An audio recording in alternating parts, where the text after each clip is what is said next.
남들이 나를 어떻게 볼까 걱정하느라 정작 내가 원하는 것이 무엇인지 잊고 살 때가 있습니다.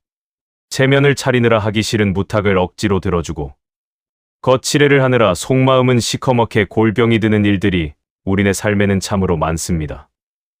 내가 나로 살지 못하고 남의 눈에 비친 모습에 맞추어 연극을 하듯 살아가는 것은 숨막히는 감옥에 갇힌 것과 다를 바 없습니다. 하지만 조선의 거목 정약용 선생은 유배라는 비천하고 처참한 처지에 놓였을 때 오히려 인생에서 가장 당당한 순간을 맞이했습니다. 모든 권력과 명예를 잃고 남들의 시선이 완전히 사라진 그 적막한 곳에서 그는 자신을 괴롭히던 타인의 눈길을 완전히 끊어내는 법을 찾아냈습니다. 남의 눈에 비친 가짜 나를 죽이고 비로소 진짜 나를 살려낸 것입니다.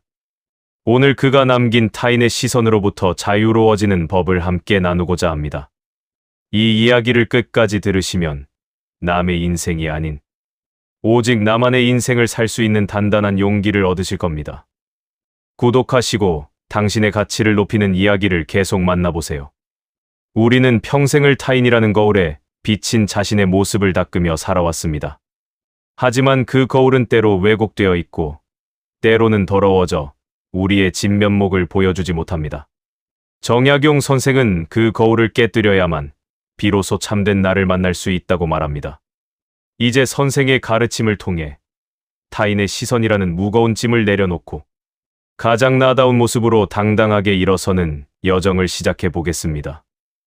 우리는 평생을 나라는 존재로 살아가고 있다고 믿지만 사실은 타인의 시선이라는 정교한 틀에 나를 끼워 맞춰온 시간들이 훨씬 더 많습니다. 지금 우리의 모습이 바로 그러합니다.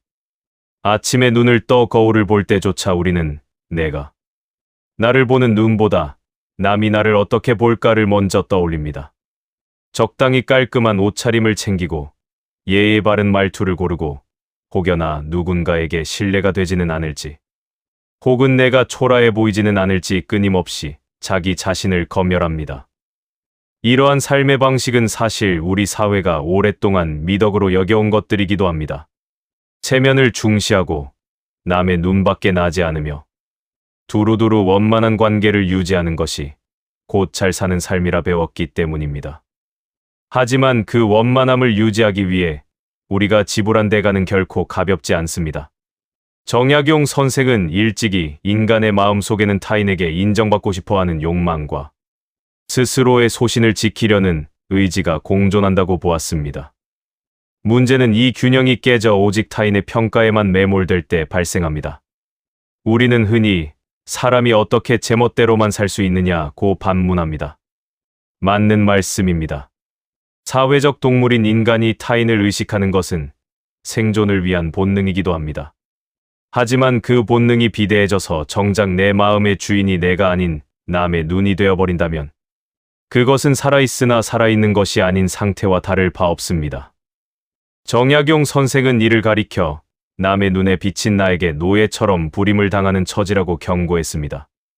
우리는 주변 사람들의 칭찬 한마디에 세상을 다 얻은 듯 기뻐하다가도 근거 없는 비난이나 차가운 시선 하나에 심장이 내려앉고 밤잠을 설치기도 합니다. 나의 행복과 불행의 열쇠를 내가 쥐고 있는 것이 아니라 지나가는 타인의 손에 맡겨버린 셈입니다. 특히 세월이 흐르고 삶의 중반을 넘어선 시점에서도 이러한 경향은 쉽게 사라지지 않습니다. 오히려 나이 값을 해야 한다거나 주변의 덕을 쌓아야 한다는 명목 아래 더 두꺼운 가면을 쓰게 되기도 합니다. 자식들에게는 존경받는 부모로 남아야 하고 친구들 사이에서는 뒤처지지 않는 모습을 보여야 하며 이웃들에게는 모나지 않은 사람으로 기억되어야 한다는 강박이 우리를 짓누릅니다. 그 과정에서 정작 내가 무엇을 좋아하는지, 내가 정말로 하고 싶은 말은 무엇인지에 대한 목소리는 점점 작아져만 갑니다. 이것은 마치 타인의 시선이라는 거대한 극장 안에서 연기를 하고 있는 배우의 모습과 같습니다. 정약용 선생은 한때 조정의 중심에서 임금의 총애를 받으며 세상의 모든 시선을 한 몸에 받던 사람이었습니다. 그때 그 역시 남들의 찬사와 비난에 민감했을 것입니다. 선비로서의 자존심을 지키기 위해 그리고 정적들의 공격으로부터 자신을 보호하기 위해 그는 쉼없이 자신을 다듬고 포장해야 했습니다. 하지만 그가 유배지로 떠나게 되었을 때 그를 둘러싸고 있던 화려한 시선들은 신기루처럼 사라졌습니다. 어제의 동료가 오늘의 적이 되고 세상은 그를 죄인이라는 단 하나의 시선으로만 바라보았습니다. 그때 선생은 깨달았습니다. 세상의 시선이란 계절이 바뀌면 지는 꽃잎보다도 가볍고 바람이 불면 흩어지는 안개보다 실체가 없다는 사실을 말입니다. 우리의 일상도 크게 다르지 않습니다. 우리가 그토록 신경 쓰는 타인들 역시 사실은 자기 자신의 인생을 사느라 바빠 우리를 깊이 생각하지 않습니다. 우리가 어젯밤 저질렀던 사소한 실수나 오늘 입고 나간 옷의 얼룩을 타인은 금세 잊어버립니다. 그럼에도 불구하고 우리는 잊지도 않은 가상의 관객들을 머릿속에 세워두고 그들의 야유를 두려워하며 무대 위를 서성입니다. 이 연극이 길어질수록 우리는 점점 더 지쳐갑니다.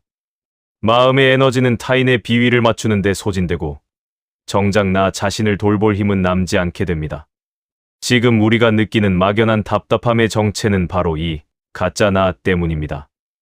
남들이 정해준 기준, 사회가 요구하는 역할, 그리고 내가 스스로 만들어낸 완벽해 보여야 한다는 강박이 겹겹이 쌓여 우리의 숨통을 조이고 있습니다. 정약용 선생은 이러한 상태를 마음의 집이 비어있는 상태라고 표현했습니다.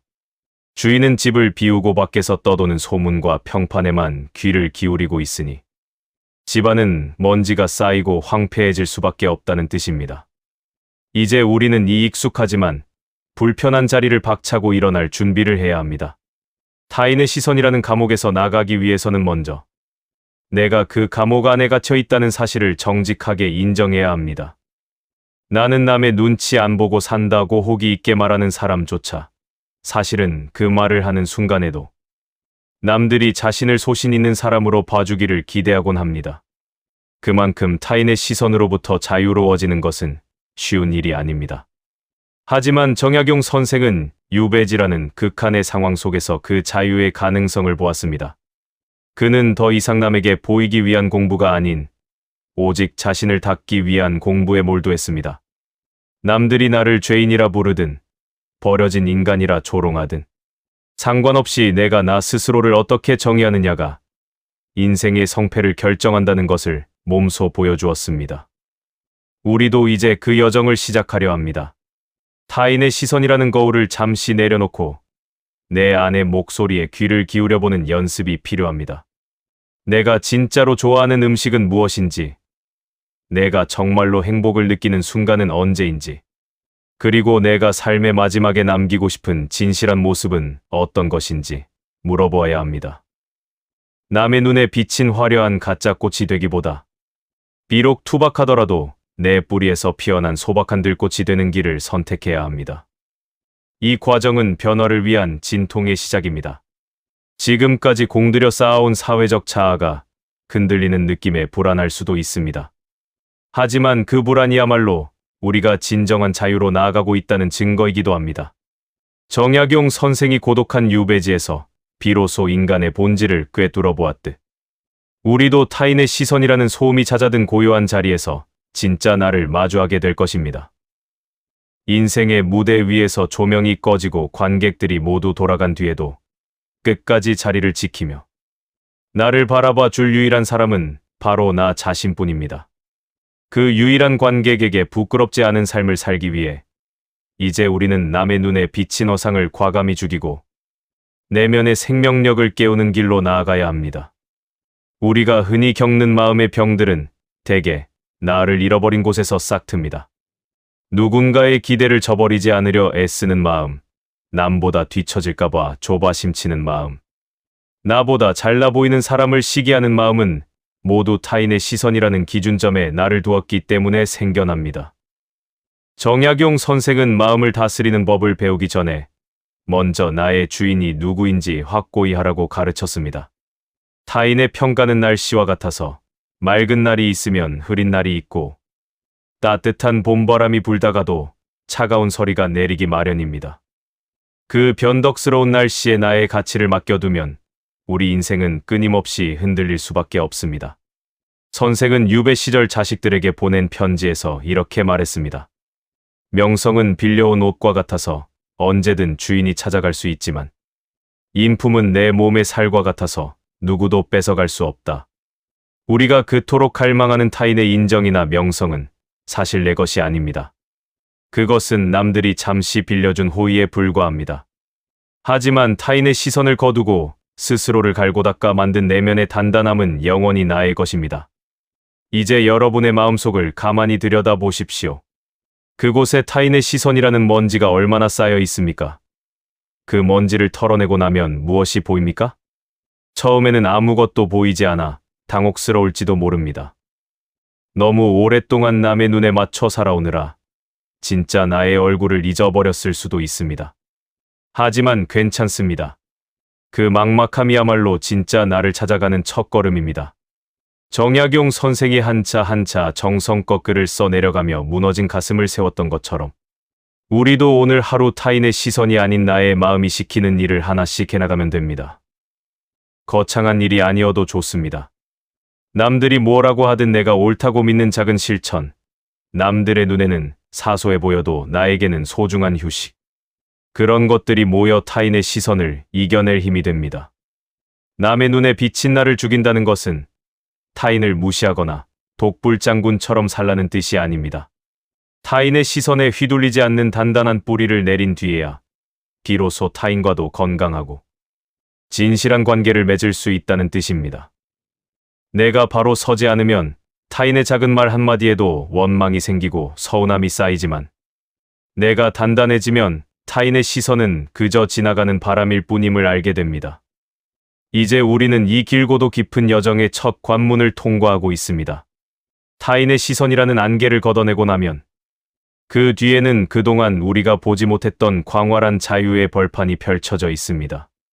정약용 선생이 유배지에서 보낸 그 고독한 시간이 결국 조선의 보배가 되었듯 우리가 타인의 시선을 죽이고 홀로 서는 이 시간은 우리 인생에서 가장 찬란한 유산이 될 것입니다. 여러분의 가슴 속에서 작게 들려오는 목소리에 집중하십시오. 이제 그만 타인의 무대에서 내려오라 는 그 목소리 말입니다. 그 목소리를 따라 한 걸음씩 나아갈 때 우리는 더 이상 남의 눈치를 보는 가짜가 아닌 당당하게 빛나는 진짜 주인공으로 거듭나게 될 것입니다. 타인의 시선이라는 허상을 죽이고 진짜 나로 살아가는 지혜. 그 첫 번째 문을 이제 여러분과 함께 활짝 열어봅니다. 우리는 타인의 시선이라는 정교한 극장 안에 살고 있다는 사실을 깨닫는 순간 마음 한구석에서 낯선 갈망이 고동치기 시작합니다. 이 단계는 주인공이 현재의 평온이나 익숙함을 뒤로하고 결핍된 무언가를 간절히 찾아 헤매는 과정입니다. 정약용 선생의 가르침을 빌려 말하자면 이는 내면의 주인인 내가 가짜 나에게 부림당하던 노예, 생활을 끝내고 싶어하는 간절한 독립의 외침과 같습니다. 도대체 나는 누구를 위해 이렇게 애쓰며 살고 있는가? 라는 질문이 가슴을 치고 올라올 때 우리는 비로소 진정한 변화의 문턱에 서게 됩니다. 평생을 가족을 위해, 직장을 위해, 혹은 주변의 평판을 위해 헌신에 온 분들일수록 이 갈망은 더욱 깊고 아프게 다가옵니다. 남들의 기준에 맞춰 사느라 정작 내 마음의 창고는 텅 비어버렸다는 사실을 자각하는 순간 우리는 단순히 착한 사람이나 번듯한 어른으로 남는 것보다 훨씬 더 중요한 가치가 있다는 것을 깨닫게 됩니다. 그것은 바로 온전한 나 자신으로 존재하고 싶다는 근원적인 욕구입니다. 정약용 선생은 이를 마음의 경전이라 불렀습니다.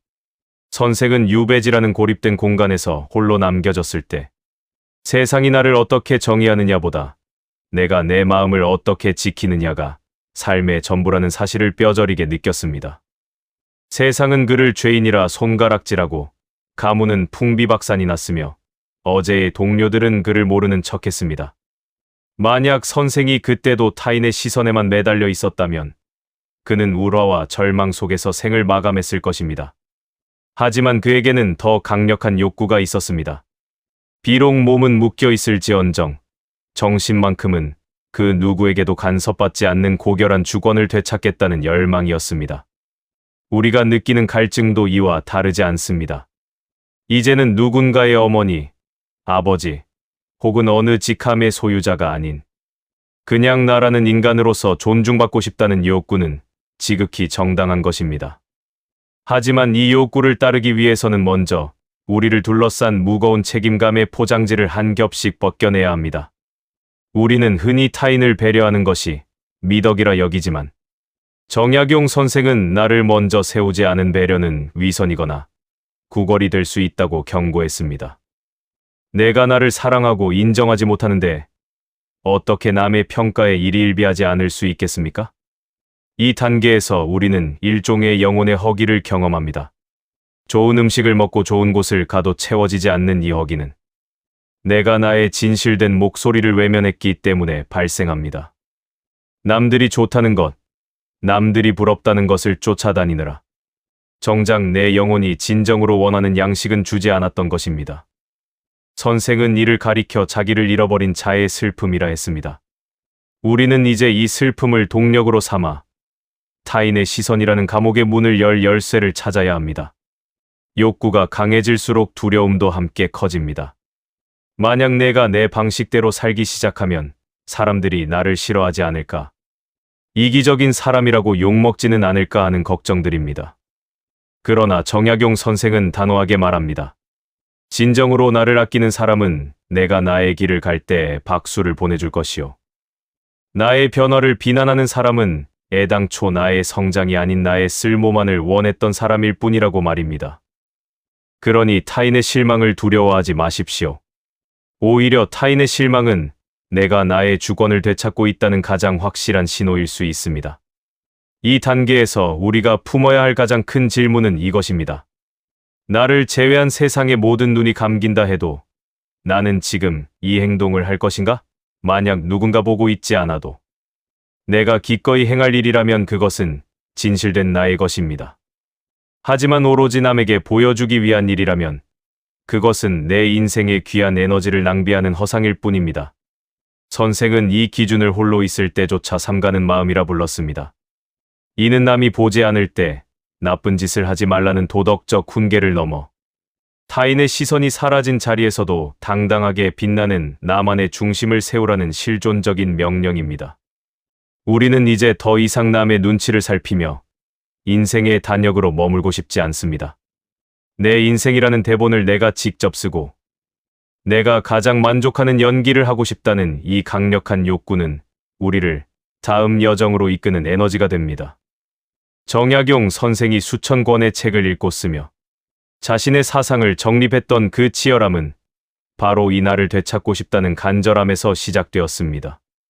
그는 유배지의 열악한 환경 속에서도 매일 아침 의복을 단정히 하고 책상 앞에 앉았습니다. 누가 보는 것도 아니요. 누가 상을 주는 것도 아니었습니다. 오직 자기 자신이라는 가장 엄격한 관객에게 인정받기 위함이었습니다. 여러분 가슴 속 깊은 곳에서 꿈틀거리는 그 갈망을 외면하지 마십시오. 이제는 편하게 살고 싶다. 남들 하는 대로 살고 싶다는 타협의 목소리가 들릴 때마다 정약용 선생의 단호한 필치를 기억하십시오. 선생은 천하 만물 중에 가장 지키기 어려운 것이 바로 자기 자신이라고 했습니다. 돈은 금고에 넣으면 되고 집은 문을 잠그면 되지만 사람의 마음은 조금만 방심해도 타인의 시선이라는 도둑에게 안방을 내주고 말기 때문입니다. 이제 우리는 이 갈망을 가슴에 품고 익숙했던 타인의 시계에서 벗어나 나만의 시계를 맞추러 떠나야 합니다. 남의 눈에 비친 나를 죽이고 진짜 나를 살리겠다는 이 결심은 단순히 성격이 변하는 수준이 아니라 영혼의 부활과도 같습니다.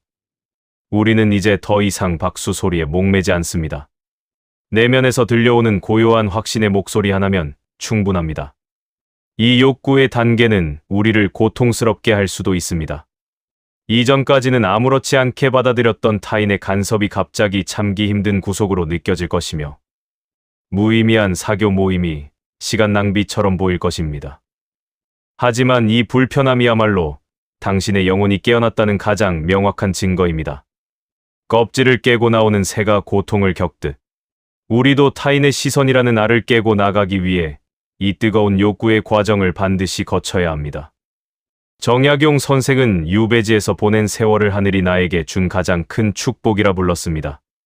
세상의 모든 시선으로부터 격리되었기에 비로소 자신과 오롯이 대화할 수 있었기 때문입니다. 우리에게도 그런 결단이 필요합니다. 굳이 멀리 떠나지 않더라도 마음속에 자신만의 공간을 마련해야 합니다. 그곳에서 타인의 목소리를 지우고 오직 나의 욕구와 마주하는 시간을 가져야 합니다. 지금 느끼는 그 결핍과 갈증은 잘못된 것이 아닙니다. 오히려 그것은 여러분이 더 높은 차원의 삶으로 도약하기 위한 연료입니다. 정약용 선생은 사람이 나이가 들어 진정으로 경계해야 할 것은 육체의 쇠락이 아니라 마음의 주권을 잃어버리는 것이라고 경계했습니다. 남들이 말하는 성공, 남들이 말하는 행복의 기준을 쫓아다니느라 정작 내 마음의 밭은 황폐해진 것은 아닌지 돌아보아야 합니다. 이제 그 밭에 타인의 씨앗이 아닌 내가 정말로 피우고 싶은 꽃의 씨앗을 심고 싶다는 갈망을 허락하십시오. 이 단계가 깊어질수록 우리는 타인의 시선이라는 화려한 무대 뒤편의 공허함을 보게 됩니다. 수많은 사람들의 칭찬을 들어도 마음 한구석이 허전했던 이유를 깨닫게 됩니다. 그것은 내가 나를 인정하지 않은 채 타인의 박수만으로 나를 채우려 했기 때문입니다. 이제 우리는 그 박수 소리로부터 걸어나와 나 자신의 작은 속삭임에 귀를 기울이려 합니다. 나는 오늘 무엇을 할 때 진정으로 평화로웠는가? 나는 어떤 순간에 살아있음을 느끼는가? 이 질문들에 답하는 과정이 바로 우리가 나아가야 할 길입니다. 정약용 선생이 부탄자루로 세상의 편견에 맞서며 자신의 세계를 구축했듯 우리도 우리만의 소신으로 삶을 채워나가야 합니다. 남들이 보기에 초라해 보일지라도 내가 정성껏 가꾼 하루라면 그것으로 충분합니다. 남들이 비웃을지라도 내가 옳다고 믿는 길이라면 그것이 곧 진리입니다. 이러한 확신이 차오를 때 타인의 시선이라는 괴물은 힘을 잃고 사라집니다. 준비가 되셨습니까? 타인의 시선이라는 안락한 감옥을 나와 광야와 같은 자유의 길로 나설 용기가 생기셨습니까? 그 욕구가 충분히 차올랐다면 이제 우리는 다음 단계로 향할 것입니다. 정약용 선생이 첫 문장을 써내려갔던 그 결연한 의지로 우리도 우리 인생의 진정한 주권을 선언하는 첫 발을 내디딜 차례입니다. 타인의 시선이라는 허상을 죽이고 진짜 나로 살아가는 길, 그 위대하고도 아름다운 여정은 이제 막 시작되었습니다. 우리는 흔히 타인의 시선이 우리를 보호해준다고 착각합니다. 남들처럼 살면 안전하고 남들의 기준에 맞추면 실패하지 않을 것이라 믿습니다. 하지만 그것은 온실 속의 화초로 사는 것과 같습니다. 겉보기에는 화려하고 안전해 보이지만 스스로 뿌리를 내려 비바람을 견디는 힘은 갖추지 못합니다. 정약용 선생은 유배지의 거친 환경 속에서 오히려 자신의 뿌리를 더 깊고 단단하게 내렸습니다. 타인의 시선이라는 비닐하우스가 찢겨나갔을 때 그는 비로소 대지의 힘을 직접 받아들이며 거목으로 성장할 수 있었습니다. 여러분의 가슴 속에서 일렁이는 그 불안함은 사실 자유의 다른 이름입니다. 노예는 시키는 일만 하면 되기에 불안할 필요가 없지만 주인은 스스로 모든 것을 결정해야 하기에 불안을 느낍니다. 하지만 그 불안을 기꺼이 껴안는 사람만이 자기 인생의 진짜 주인이 될 수 있습니다. 남의 시선에 맞춰 사느라 한 번도 느껴보지 못한 그 신선한 불안함을 즐기십시오. 그것은 여러분이 살아있다는 증거이며 이제 막 자신만의 길을 개척하기 시작했다는 훈장입니다. 정약용 선생은 스스로를 속이지 않는 것이 공부의 시작이라고 했습니다. 남들 앞에서는 괜찮은 척, 행복한 척하지만 정작 혼자 있을 때 느껴지는 공허함을 외면하지 마십시오. 그 공허함이야말로 여러분의 영혼이 보내는 가장 정직한 신호입니다. 이제 그 빈자리를 타인의 박수가 아닌 여러분 자신의 진심으로 채워 넣어야 합니다. 남들이 부러워하는 삶이 아니라 내가 만족하는 삶을 살고 싶다는 그 원초적인 욕구에 온 마음을 다해 응답하십시오. 이 여정은 쉽지 않을 것입니다. 하지만 정약용 선생이 앞서 걸어가며 우리에게 길을 보여주었습니다. 선생은 남들의 시선이 닿지 않는 어두운 골방에서도 향기로운 인품의 꽃을 피워냈습니다. 그 향기는 수백 년이 지난 지금까지도 우리에게 전해져 오고 있습니다. 우리 역시 타인의 시선을 죽이고 나만의 향기를 기르는 길을 선택한다면 우리 주변의 공기조차 바뀌게 될 것입니다. 자, 이제 눈을 감고 깊게 숨을 들이마셔 보십시오. 타인의 기대, 세상의 잣대, 주변의 참견을 잠시 뒤로하고 오직 당신의 심장 소리에만 집중하십시오. 그 소리가 들리나요? 그것이 바로 당신이 진짜로 원하고 바라는 삶으로의 초대장입니다. 타인의 시선이라는 무거운 갑옷을 벗어 던지고 가장 가볍고 자유로운 영혼으로 당신의 길을 걸어가십시오. 당신의 인생이라는 무대에서 이제 당신이 진짜 주인공이 될 시간입니다. 진정으로 나답게 살고 싶다는 갈망이 가슴 속에서 요동치기 시작했다면 이제는 결단이 필요한 시간입니다. 이 단계는 우리가 늘 머물던 안전하고 익숙한 세상을 떠나 한 번도 가보지 않은 낯선 경계선 너머로 발을 내딛는 결정적인 순간입니다. 우리에게 이 출발은 나를 올가매던 타인의 시선이라는 밧줄을 과감히 끊어내고 오직 나만의 길을 걷겠다고 세상에 선언하는 것과 같습니다. 정약용 선생에게 이 출발은 선택이 아닌 강요된 운명처럼 찾아왔습니다. 평생을 공직자로서 남의 눈을 의식하며 살던 그가 하루아침에 죄인이 되어 낯선 땅으로 보내졌을 때 그가 가장 먼저 마주한 것은 버려짐에 대한 공포였습니다. 세상의 중심에서 밀려나 아무도 나를 우러러보지 않는 곳으로 던져졌을 때의 그 막막함을 상상해 보십시오. 하지만 선생은 그 절망의 끝에서 오히려 새로운 문을 발견했습니다. 남들이 나를 어떻게 평가하든 그것은 그들의 생각일 뿐 나의 본질은 변하지 않는다는 사실을 깨닫고 스스로 고립을 선택한 것입니다. 그것은 세상으로부터의 도망이 아니라 가짜 나로부터 진짜 나로 향하는 위대한 행진이었습니다. 우리의 출발도 이와 비슷합니다. 지금까지 우리는 남들의 비위를 맞추고 기대를 충족시키는 것을 인생의 안전한 항로라고 믿어왔습니다. 하지만 이제 그 항로가 사실은 나를 갉아먹고 있었다는 것을 알게 되었습니다. 이제 우리는 그 안전해 보이는 항구를 떠나야 합니다. 처음에는 두려움이 앞설 것입니다. 내가 이제 와서 내 마음대로 살면 사람들이 나를 외면하지 않을까 하는 걱정이 발목을 잡을지도 모릅니다. 하지만 정약용 선생은 말합니다. 남의 눈치를 보느라 나를 잃어버리는 것이야말로 인생에서 가장 큰 손해라고 말입니다. 출발을 위해서는 거창한 계획이 필요하지 않습니다. 일상의 사소한 순간부터 타인의 시선을 하나씩 지워보는 연습이 그 시작입니다. 남들이 다 하니까 따라했던 취미, 체면 때문에 억지로 참석했던 모임, 남들에게 자랑하기 위해 샀던 물건들로부터 하나씩 멀어져 보는 것입니다. 선생이 유배지의 좁은 방 한 칸을 자신만의 우주로 삼았듯이 우리도 우리 주변의 불필요한 시선들을 정리하고 오직 내 마음이 편안해지는 공간과 시간을 확보해야 합니다. 이것은 사회적 관계를 모두 단절하라는 뜻이 아닙니다. 관계의 주도권을 타인이 아닌 나에게 가져오는 작업입니다.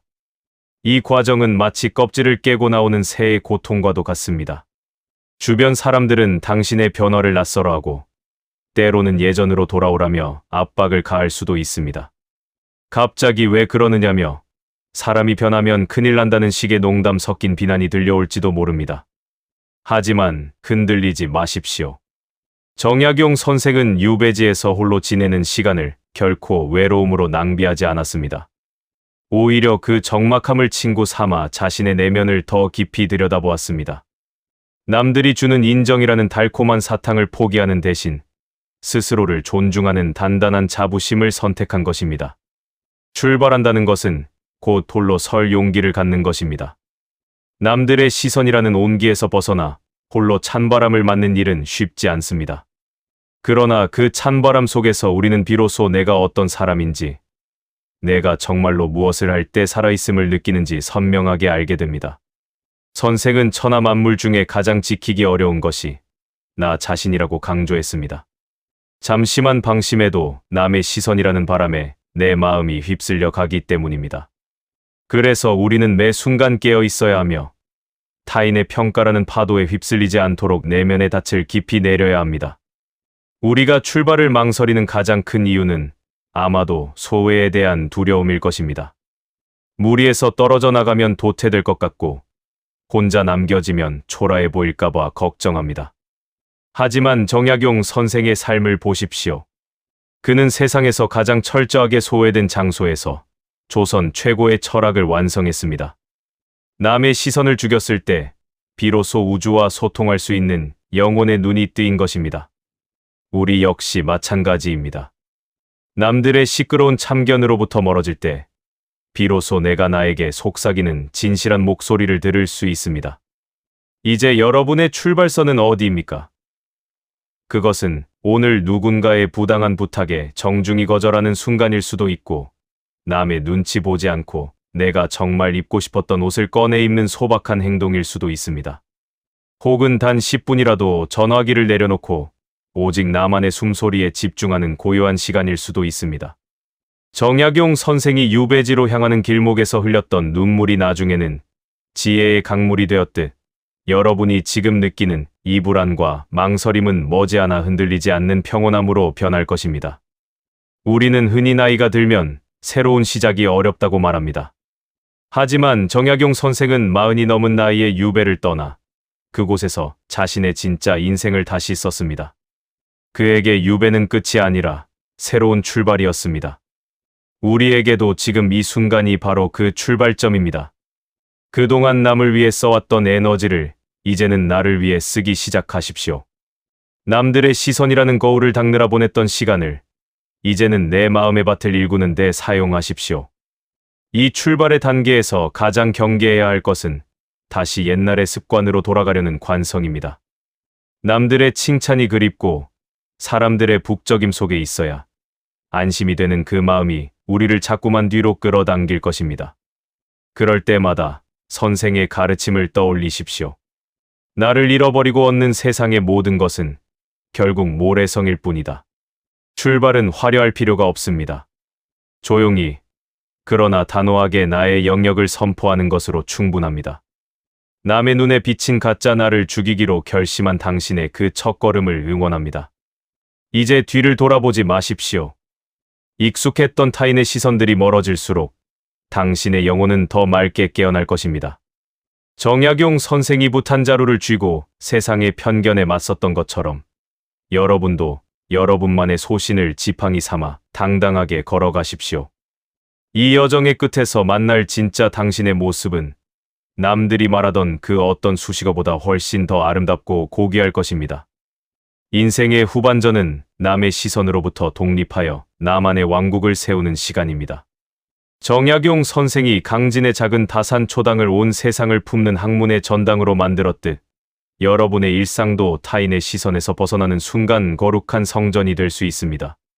출발은 이미 시작되었습니다.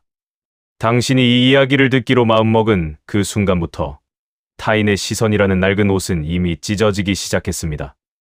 이제 그 옷을 완전히 벗어 던지고 가장 가볍고 자유로운 몸으로 당신의 길을 걸어가십시오. 우리는 모두 각자의 유배지를 가지고 있습니다. 그것은 외로움의 장소일 수도 있고 상처의 장소일 수도 있습니다. 하지만 그곳을 어떻게 정의하느냐는 전적으로 우리에게 달려 있습니다. 정약용 선생처럼 그곳을 나를 재발견하는 출발점으로 삼는다면 그 어떤 시련도 우리를 꺾을 수 없습니다. 타인의 시선을 죽인다는 것은 타인을 미워하라는 뜻이 아닙니다. 타인의 시선에 좌우되지 않는 단단한 자아를 세워 오히려 더 깊고 진실하게 타인을 사랑할 수 있는 힘을 기르는 과정입니다. 자, 이제 고개를 들고 정면을 바라보십시오. 타인의 시선이라는 안개가 걷힌 자리에는 오직 당신만이 걸어갈 수 있는 눈부신 길이 놓여 있습니다. 그 길은 때로 험하고 고독할지 모르지만 그 길 끝에는 당신이 평생 찾아 헤맸던 진짜 당신이 기다리고 있습니다. 정약용 선생이 앞서 걸어갔던 그 길을 이제 우리가 뒤따라갑니다. 그 어떤 흔들림에도 굴하지 않고 오직 나의 내면이 가리키는 나침반을 따라 나아가는 출발. 그 위대한 첫걸음을 지금 바로 떼십시오. 진짜 인생은 바로 여기서부터 시작됩니다. 선생은 늘 뜻을 세우는 것이 먼저라고 말했습니다.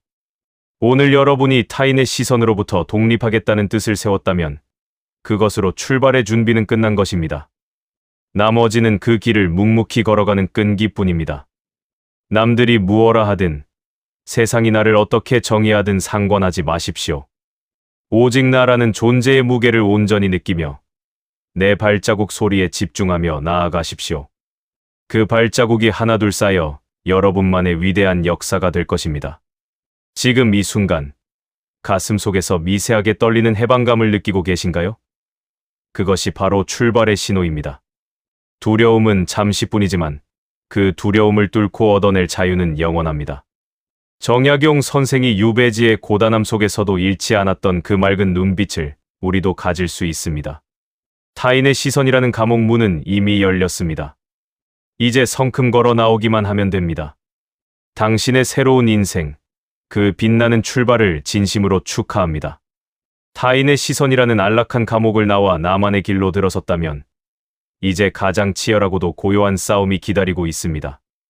이 단계는 내가 선택한 새로운 길 위에서 진짜 나를 찾아가는 탐색의 과정입니다. 정약용 선생이 유배지에서 수만 권의 책과 씨름하며 자신의 내면을 파헤쳤던 것처럼 우리도 타인의 평가가 사라진 텅 빈 공간에서 나라는 존재의 밑바닥을 들여다보아야 합니다. 사람들은 흔히 혼자 있으면 외롭다고 말합니다. 하지만 선생은 그 외로움을 홀로 있음의 당당함으로 승화시켰습니다. 남들이 나를 지켜보지 않을 때, 나를 평가하는 입술들이 모두 닫혔을 때, 그때 비로소 우리는 가면 뒤에 숨겨져 있던 자신의 맨 얼굴과 마주하게 됩니다. 탐색의 과정은 바로 이 맨 얼굴을 긍정하고 타인이 심어놓은 가짜 가치관들을 하나씩 골라내는 작업입니다. 정약용 선생은 유배지 강진에서 신독이라는 가르침에 몰두했습니다. 이는 홀로 있을 때조차 스스로를 속이지 않고 삼간다는 뜻입니다. 남의 눈이 있을 때만 바른 척하는 것이 아니라 아무도 보지 않는 골방에서도 나 자신이라는 엄격한 관객 앞에 당당해야 한다는 것입니다. 우리가 탐색해야 할 첫 번째 영역이 바로 여기입니다. 나는 남들이 보지 않을 때 어떤 사람인가? 나는 남들의 박수가 없어도 이 일을 계속할 것인가? 이 질문의 답을 찾아가는 과정에서 우리는 타인의 시선에 절여져 있던 영혼을 씻어낼 수 있습니다. 탐색의 길 위에서 우리는 필연적으로 과거의 나와 마주하게 됩니다. 그때 왜 나는 원치 않는 일을 거절하지 못했을까? 왜 나는 남들에게 과시하기 위해 내 소중한 에너지를 낭비했을까? 이러한 후회와 성찰은 우리를 아프게 하지만 동시에 우리를 자유롭게 합니다. 선생은 유배지에서 자신의 지난날을 돌아보며 자찬묘지명을 썼습니다. 자신의 죽음을 미리 가정하고 자신의 삶을 스스로 기록하며 평가한 것입니다. 남이 써주는 칭송 가득한 비석이 아니라 내가 나를 정직하게 기록하는 마음. 이것이 탐색의 핵심입니다. 우리는 이 과정에서 타인의 시선이라는 안개가 얼마나 우리 삶을 뿌옇게 가리고 있었는지 깨닫게 됩니다. 남들이 부럽다고 말하는 집, 남들이 성공했다고 말하는 직함, 남들이 행복해 보인다고 말하는 가족의 모습들. 그 모든 화려한 껍데기를 벗겨냈을 때 남는 것은 무엇입니까? 선생은 그것을 본심이라고 불렀습니다. 외부의 자극에 흔들리지 않는 마음의 중심 말입니다. 탐색은 바로 이 잃어버린 본심을 찾아가는 보물찾기와 같습니다. 많은 분이 이 과정에서 길을 잃기도 합니다. 타인의 시선에 길들여진 사람은 갑자기 주어진 자유 앞에서 무력감을 느끼기 때문입니다. 지키는 일만 하던 사람이 스스로 할 일을 찾아야 할 때 느끼는 막막함과 비슷합니다. 하지만 정약용 선생은 그 막막함을 기록과 공부로 채웠습니다. 거창한 학문이 아니어도 좋습니다. 내가 오늘 느낀 감정을 적어보고, 내가 좋아하는 꽃의 이름을 불러보고, 내가 평소에 궁금했던 것들을 찾아보는 소박한 행위들이 모두 탐색의 도구가 됩니다. 탐색한다는 것은 곧 나의 한계를 인정하는 과정이기도 합니다. 남들에게는 전지전능하고 완벽한 사람으로 보이고 싶었겠지만 홀로 선 자리에서 마주한 나는 부족함 투성이일 수 있습니다. 정약용 선생 역시 유배지에서 자신의 무력함과 신체적 고통을 가감없이 기록했습니다. 하지만 그 한계를 인정했을 때 비로소 타인의 비판으로부터 자유로워졌습니다. 그래, 나는 부족한 사람이다. 하지만 그것이 타인이 나를 마음대로 휘두를 권리가 된다는 뜻은 아니다. 이러한 깨달음이 우리를 단단하게 만듭니다. 또한 이 단계에서는 내면의 소음과 싸워야 합니다. 타인의 시선은 물리적으로 사라졌어도 우리 머릿속에 남아 끊임없이 잔소리를 퍼붓습니다. 이렇게 살면 안 돼. 남들은 벌써 저만큼 앞서가는데 너는 뭐하니? 같은 비교의 목소리들입니다. 선생은 이런 소음이 들릴 때마다 붓을 들어 마음을 정돈했습니다. 글을 쓴다는 것은 내 머릿속의 복잡한 생각들을 객관적으로 바라보는 행위입니다. 여러분도 오디오를 틀어놓고 집안일을 하거나 산책을 하시면서 머릿속에 떠오르는 남들의 목소리를 하나씩 흘려보내는 연습을 해보십시오. 그것은 나의 목소리가 아니라 타인이 내 영혼에 새겨놓은 흉터일 뿐입니다. 탐색의 과정은 생각보다 오래 걸릴 수 있습니다. 수십 년을 타인의 눈으로 살아왔는데 며칠 만에 나를 찾겠다는 것은 욕심일지도 모릅니다. 정약용 선생은 무려 18년이라는 긴 세월을 유배지에서 보냈습니다. 그 긴 시간 동안 그는 매일같이 자신을 탐구하고 세상을 관찰했습니다. 우리에게 필요한 것은 속도가 아니라 방향입니다. 매일 조금씩 타인의 시선이라는 껍질을 벗겨내고 그 안에 숨은 속살을 확인하는 인내심이 필요합니다. 이 탐색의 끝에서 우리는 무엇을 발견하게 될까요? 그것은 바로 자족의 기쁨입니다.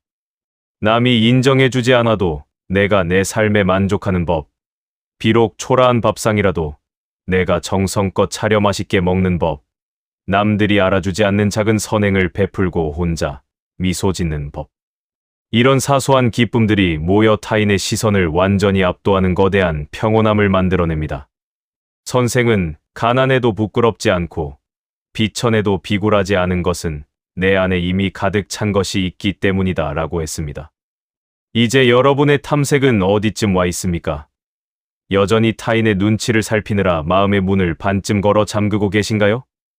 아니면 이제는 남들의 소리가 배경음악처럼 멀게 느껴지시나요? 정약용 선생이 유배지의 차가운 바닥에서도 따뜻한 지혜의 등불을 켰던 것처럼 여러분의 내면에도 이미 그 등불이 준비되어 있습니다. 다만 타인의 시선이라는 거센 바람 때문에 그동안 켜지 못했을 뿐입니다.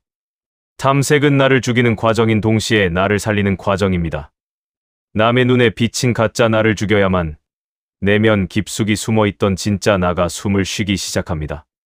선생은 이를 가리켜 데사다스 끝에 데왈다허이 있다고 했습니다. 크게 죽어야 크게 산다는 뜻입니다. 타인의 평가에 전전긍긍하던 그 비굴한 자아를 과감히 장사 지내십시오. 그리고 그 무덤 위에서 오직 나의 의지로 피어나는 새로운 삶을 환영하십시오. 이 단계에서 가장 좋은 친구는 침묵입니다.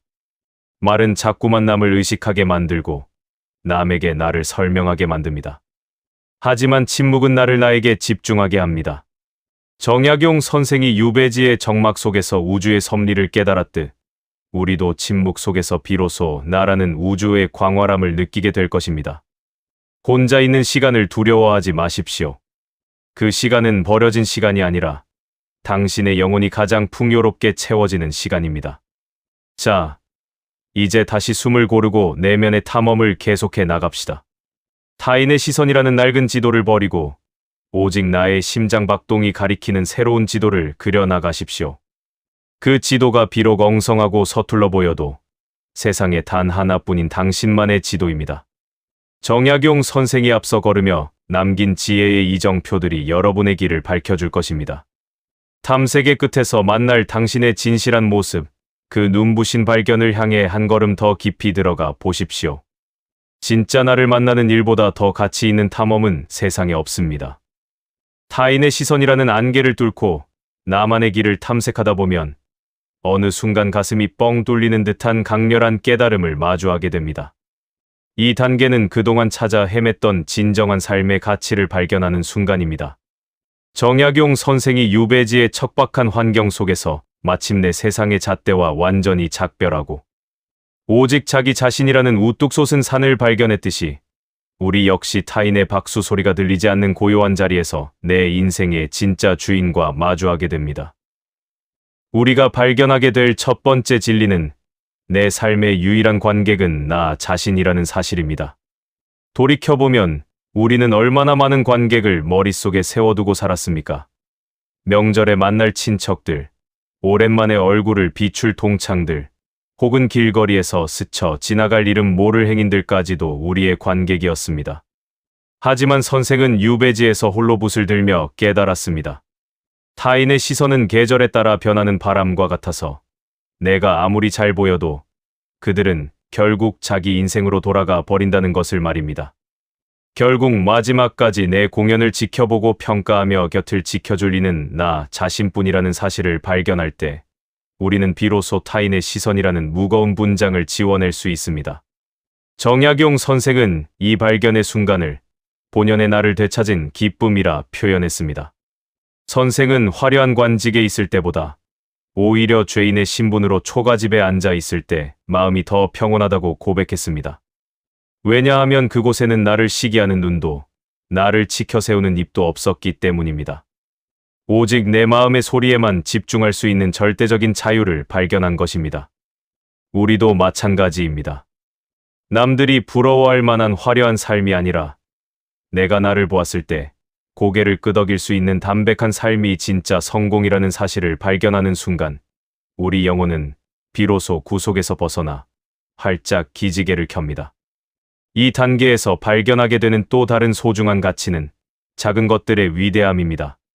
타인의 시선을 의식할 때는 남들에게 보여줄 거창한 목표와 화려한 성과에만 집착했습니다. 하지만 진짜 나를 발견하고 나면 아침에 마시는 따뜻한 차 한 잔, 정성껏 쓴 편지 한 통, 마당에 핀 이름 없는 꽃 한 송이가 주는 행복이 세상 그 어떤 명예보다 크다는 것을 알게 됩니다. 선생은 유배지에서 보낸 편지마다 자식들에게 작은 일에 정성을 다하라고 강조했습니다. 남들이 보지 않는 곳에서 행하는 사소한 성실함이 결국 그 사람의 위엄을 만든다는 사실을 발견했기 때문입니다. 발견은 또한 거절의 미학을 가르쳐 줍니다. 예전에는 남들에게 좋은 사람으로 보이고 싶어 내키지 않는 부탁도 거절하지 못하고 끙끙 앓았습니다. 하지만 이제는 발견했습니다. 나를 갉아먹으면서까지 유지해야 할 관계는 세상에 없다는 것을 말입니다. 정약용 선생은 유배지에서도 자신의 소신과 맞지 않는 제안이나 유혹에는 단호했습니다. 타인의 실망을 사는 한이 있더라도 내면의 정직함을 지키는 것이 나를 살리는 길임을 알았기 때문입니다. 아니요라고 말할 수 있는 용기를 발견하는 순간 우리는 비로소 타인의 노예가 아닌 내 인생의 입법자가 됩니다. 이 발견의 과정은 마치 오래된 집을 청소하다가 잊고 있었던 보물을 찾아내는 것과 같습니다. 타인의 시선이라는 먼지 더미 아래에 숨겨져 있던 나의 소중한 꿈들, 내가 진짜로 좋아했던 사소한 취향들, 그리고 누구에게도 휘둘리지 않는 단단한 자존감이 그곳에 있었습니다. 선생은 이를 가리켜 마음의 집을 단장하는 일이라 했습니다. 밖에서 들리는 시끄러운 소문에 귀를 닫고 집안의 보물을 닦는 일에 집중하니 가난한 유배지 생활도 왕궁의 삶보다 풍요로워졌습니다. 우리가 발견한 이 진리는 우리를 이기적으로 만드는 것이 아니라 오히려 더 깊이 있게 타인을 이해하게 만듭니다.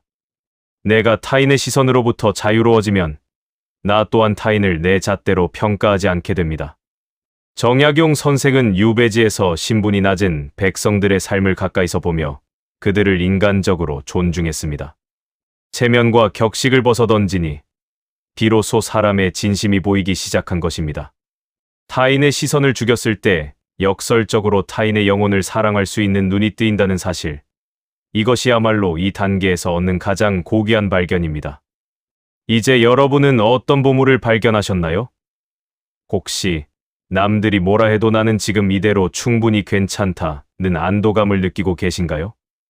아니면 내가 정말 원했던 삶은 이런 소박한 평화였다는 깨달음을 얻으셨나요? 그 어떤 것이든 좋습니다. 그것이 타인의 목소리가 아닌 여러분의 내면에서 길어올린 것이라면 그것은 세상 그 무엇과도 바꿀 수 없는 진실입니다. 정약용 선생이 유배지라는 어둠 속에서 지혜의 별을 찾아냈듯 여러분도 타인의 시선이 꺼진 자리에서 스스로 빛나는 내면의 태양을 발견하신 것입니다. 발견은 끝이 아니라 새로운 시작입니다.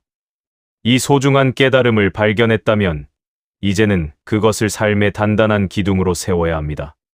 선생은 깨달음을 얻는 것에 그치지 않고 그것을 수천 권의 책으로 엮어 실천의 길로 나아갔습니다. 우리도 오늘 발견한 이 평온함과 자유를 일상의 습관으로 만들어야 합니다. 남의 눈치를 보려 할 때마다 오늘 발견한 진짜 나의 얼굴을 기억해내야 합니다. 남의 인생을 사느라 내 인생을 낭비하지 않겠다는 이 위대한 발견은 여러분을 더 이상 흔들리지 않게 할 것입니다. 이제 우리는 타인의 시선이라는 거친 파도 위를 유유히 떠다니는 튼튼한 배를 갖게 되었습니다. 정약용 선생이 앞서 발견하고 증명해 보였던 그 평화로운 세계로 여러분은 이미 발을 들여놓으셨습니다. 이 발견의 기쁨을 온몸으로 누리십시오. 여러분은 이제 더 이상 남의 눈에 비친 그림자가 아닙니다. 스스로 빛을 내는 오롯한 존재로 우뚝 서신 것입니다. 자, 이제 이 발견의 기쁨을 안고 다음 단계로 나아갈 준비를 합시다. 우리가 찾은 이 진리가 현실의 거친 풍파와 부딪힐 때 어떤 일이 벌어지는지, 그리고 그것을 어떻게 지켜내야 하는지를 함께 살펴볼 것입니다. 정약용 선생의 지혜는 이제 여러분의 가슴 속에서 지지 않는 등불이 되어 앞길을 비춰줄 것입니다. 당신이 발견한 그 진실한 모습이 바로 당신이 그토록 찾아 헤맸던 인생의 정답입니다. 타인의 시선이라는 안락한 감옥을 나와 나만의 길을 발견했다면 이제 가장 고통스럽지만 반드시 거쳐야 할 지불의 시간이 찾아옵니다. 우리는 흔히 자유를 공짜로 얻을 수 있다고 생각하지만 타인의 시선으로부터 완전히 독립하기 위해서는 그동안 누려왔던 익숙한 안락함과 인정이라는 달콤한 사탕을 내놓아야 하는 대가를 치러야 합니다. 정약용 선생이 유배지라는 극한의 공간에서 자신의 철학을 완성하기 위해 겪어야 했던 그 처절한 외로움과 육체적 고통이 바로 그가 위대한 자유를 얻기 위해 치른 대가였습니다. 우리가 치러야 할 가장 첫 번째 대가는 바로 소외입니다. 타인의 시선을 신경 쓰지 않고 나만의 소신대로 살기 시작하면 주변 사람들과의 관계에 일시적인 균열이 생길 수밖에 없습니다. 예전처럼 남들의 비위를 맞추지 않고 모임의 분위기를 띄우려 애쓰지 않으며 체면을 차리기 위해 원치 않는 자리에 나가지 않게 되면 사람들은 당신을 향해 변했다거나 까다로워졌다는 차가운 평가를 내비칩니다. 정약용 선생 역시 유배지에서 자신을 잊어가는 세상의 비정함과 평생을 함께했던 동료들의 외면을 뼈저리게 느꼈습니다. 하지만 선생은 그 소외를 기꺼이 받아들였습니다. 세상으로부터 잊히는 대가를 치렀기에 그는 비로소 역사 속에 영원히 남는 자신만의 진리를 완성할 수 있었던 것입니다. 두 번째 대가는 책임의 무게입니다. 타인의 시선에 맞춰 사는 것은 피곤하긴 해도 어떤 면에서는 아주 무책임할 수 있는 편안한 삶입니다. 남들이 정해준 유행을 따르고 남들이 좋다는 직업을 갖고 남들이 하는 대로 행동하면 설령 실패하더라도 남들도 다 그러니까 라는 핑계 뒤로 숨을 수 있기 때문입니다. 하지만 이제 내 인생의 주도권을 내가 쥐었으니 나의 모든 선택과 그 결과는 오롯이 나의 책임이 됩니다. 정약용 선생은 유배지라는 억울한 상황 속에서도 결코 남을 원망하거나 운명을 탓하며 시간을 허비하지 않았습니다. 대신 그는 매일 아침 자신을 바로 세우며 자신의 삶에 대한 무거운 책임을 졌습니다. 홀로 서는 당당함 뒤에는 이처럼 고독하고 무거운 자기 책임의 시간이 그림자처럼 뒤따릅니다. 또한 우리는 불안이라는 대가를 치러야 합니다. 남들과 똑같이 살 때는 느끼지 못했던 낯선 불안이 엄습할 때가 있습니다. 정말 이렇게 남들과 다르게 살아도 괜찮은 걸까? 나만 뒤처지는 것은 아닐까? 하는 의문들이 밤마다 찾아와 우리를 괴롭힐 것입니다. 정약용 선생님들 유배지의 긴 세월 동안 왜 흔들림이 없었겠습니까? 하지만 선생은 그 불안을 공부와 기록으로 정면 돌파했습니다. 불안은 우리가 새로운 길을 가고 있다는 가장 확실한 증거입니다. 이 불안을 견뎌내는 대가를 치를 때 우리의 내면은 비로소 어떤 바람에도 흔들리지 않는 거목처럼 단단해집니다. 정약용 선생은 유배 시절 육체적으로도 혹독한 대가를 치렀습니다. 십수년을 좁은 방에서 책만 읽고 쓰다 보니 복숭아뼈에 구멍이 3번이나 날 정도로 몸이 망가졌습니다. 이를 삼과골선이라 부릅니다.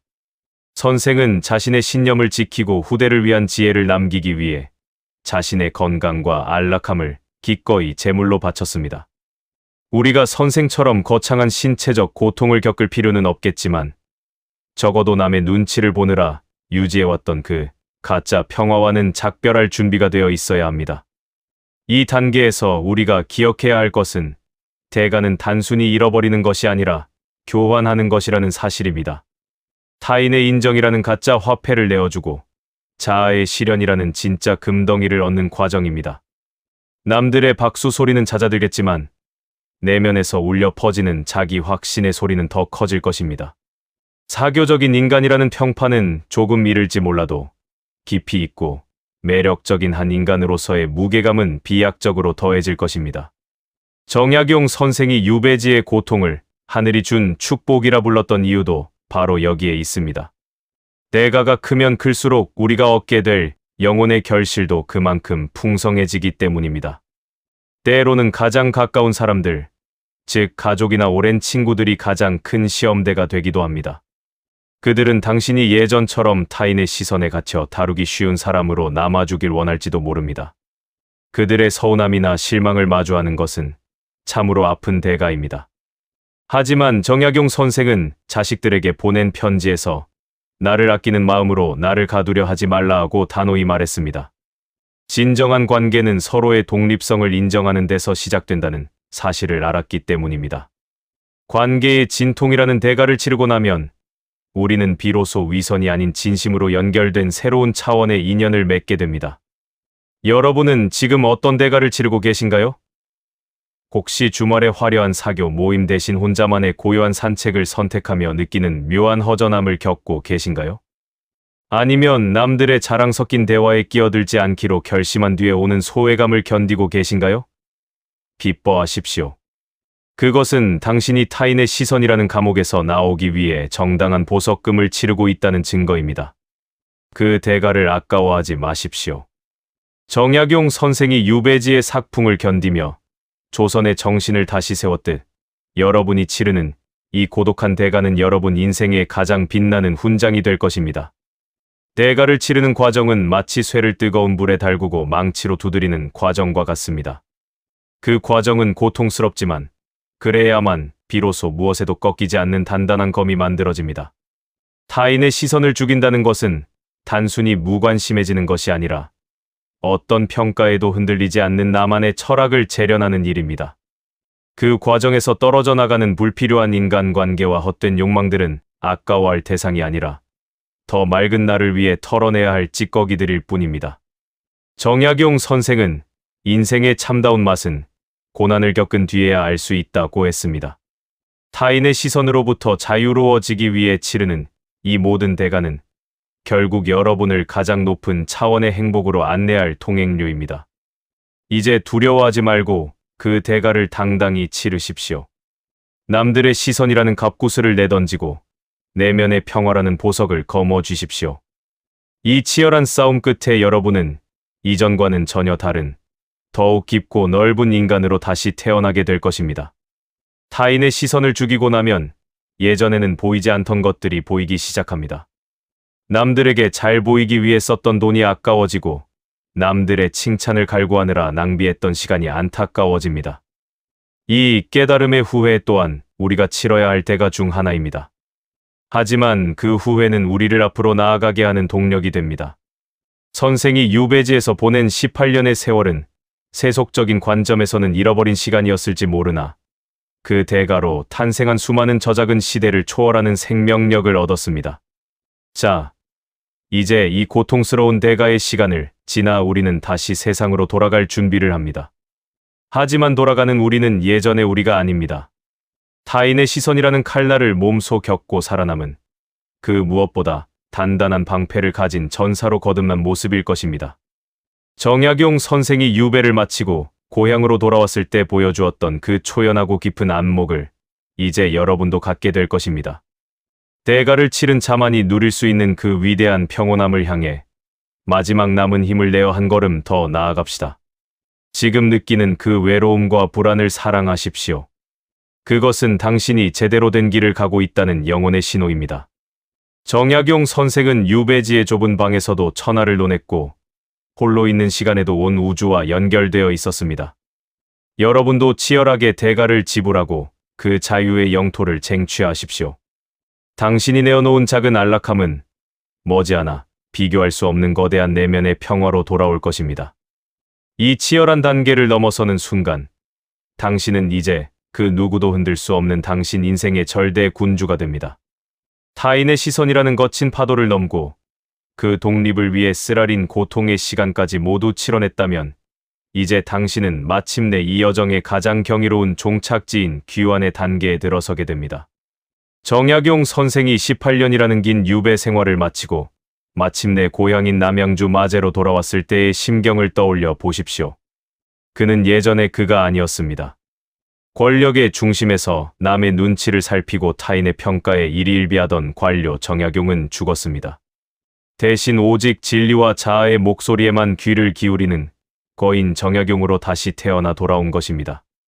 이 지점에서 우리는 그동안 발견하고 지켜낸 진짜 나를 데리고 다시 세상 속으로 걸어 들어갑니다.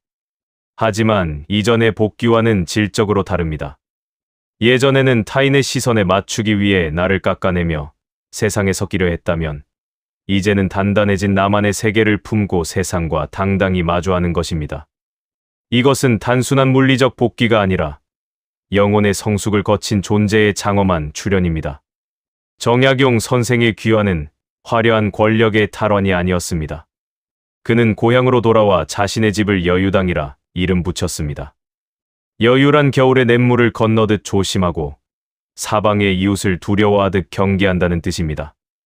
이는 다시 남의 눈치를 본다는 의미가 아닙니다.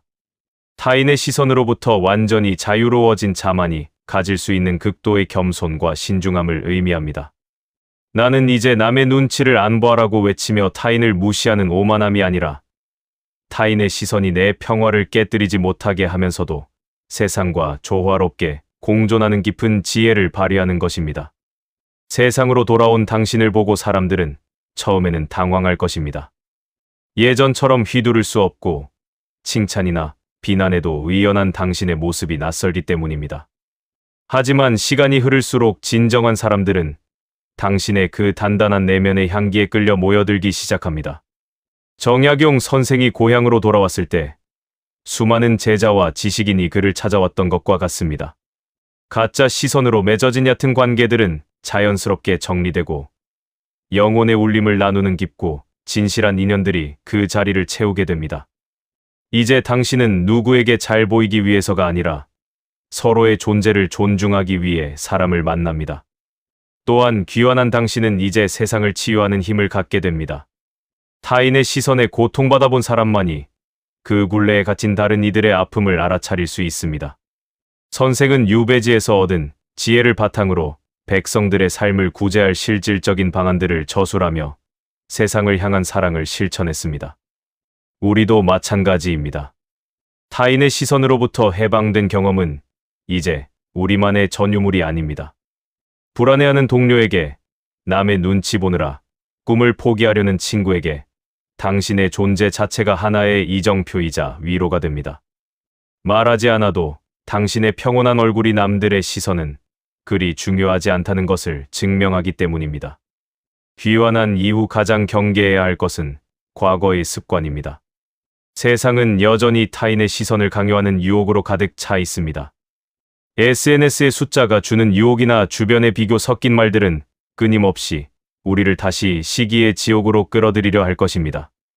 하지만 당신은 이미 내면의 면역력을 갖췄습니다. 이제 그런 소음들은 당신의 내면이라는 거대한 호수에 던져진 작은 돌멩이 하나에 불과합니다. 정약용 선생은 고향으로 돌아온 뒤에도 유배지에서 가졌던 그 엄격한 자기 성찰과 소박한 생활 태도를 끝까지 유지했습니다. 진정한 귀환은 장소가 바뀌는 것이 아니라 마음가짐이 영원히 정착하는 것입니다. 밥을 먹고 길을 걷고 사람을 만나는 그 모든 사소한 행위 속에 타인의 시선 대신 나의 진심을 담아내는 것이 이 여정의 완성입니다. 당신은 이제 돌아왔습니다. 타인의 시선이라는 긴 겨울잠에서 깨어나 오직 당신만의 봄을 맞이하기 위해 돌아왔습니다. 남의 인생이 아닌 당신의 인생을, 남의 눈이 아닌 당신의 심장으로 살아내십시오. 귀환한 당신의 하루하루가 세상에서 가장 아름다운 걸작이 될 것입니다. 진심으로 환영합니다. 타인의 시선을 죽이고 진짜 살아있는 존재로 돌아온 당신의 두 번째 탄생을 말입니다. 당신이 발견한 그 진실한 모습이 바로 당신이 그토록 찾아 헤맸던 인생의 정답입니다.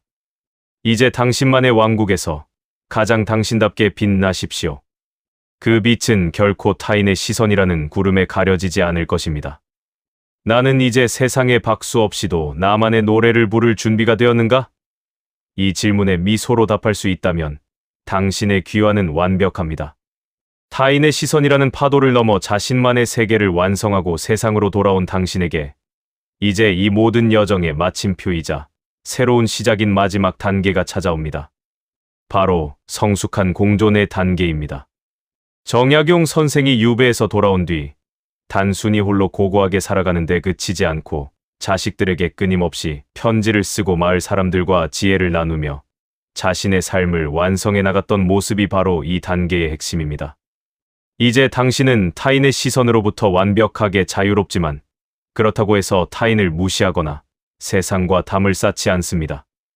오히려 타인의 시선에 휘둘리지 않는 그 단단한 힘을 바탕으로 타인을 있는 그대로 포용하는 더 큰 사랑을 실천하게 됩니다. 예전에는 남들에게 인정받기 위해 친절을 베풀었다면 이제는 내 안에 넘쳐나는 평온함을 나누어 주기 위해 미소 짓게 됩니다.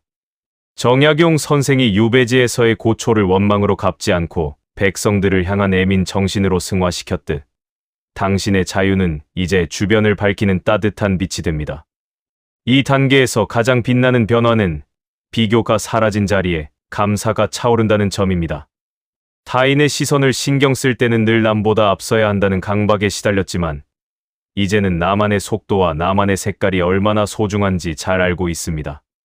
선생은 거친 음식을 먹고 낡은 옷을 입으면서도 마음이 평온하니 이보다 더한 부자가 어디 있겠느냐 여 자족하는 삶을 보여주었습니다.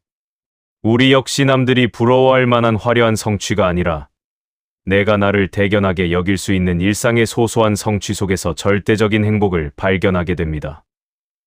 또한 당신은 이제 타인의 시선에 갇혀 괴로워하는 이들을 해방하는 침묵의 스승이 됩니다.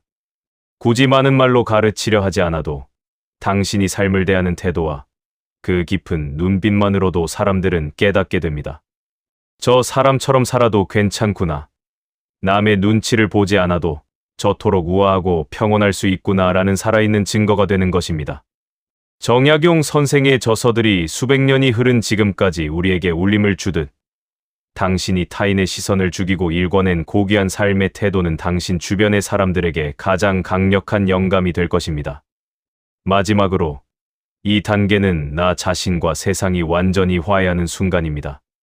타인의 시선은 더 이상 당신을 찌르는 가시가 아니라 세상을 연결하는 부드러운 실이 됩니다. 내가 나를 온전히 사랑하고 존중할 때 비로소 타인도 그들의 모습 그대로 존중할 수 있는 여유가 생기기 때문입니다. 선생이 생의 마지막 순간까지 붓을 놓지 않으며 자신의 길을 묵묵히 걸어갔던 것처럼 당신도 이제 당신 인생의 완벽한 주인으로서 마지막 페이지를 우아하게 채워나갈 것입니다. 타인의 시선이라는 거대한 연극에서 내려와 오직 당신만의 진실한 삶을 살게 된 것을 축하드립니다. 당신은 이제 그 누구도 흉내낼 수 없는 세상에 단 하나뿐인 고귀한 존재로 우뚝 섰습니다. 당신이 걸어가는 그 평화로운 길 위에 정약용 선생의 지혜가 늘 함께하기를 바랍니다. 당신은 이미 충분히 아름답고 당신의 가치는 그 누구의 평가로도 깎아내릴 수 없을 만큼 눈부십니다.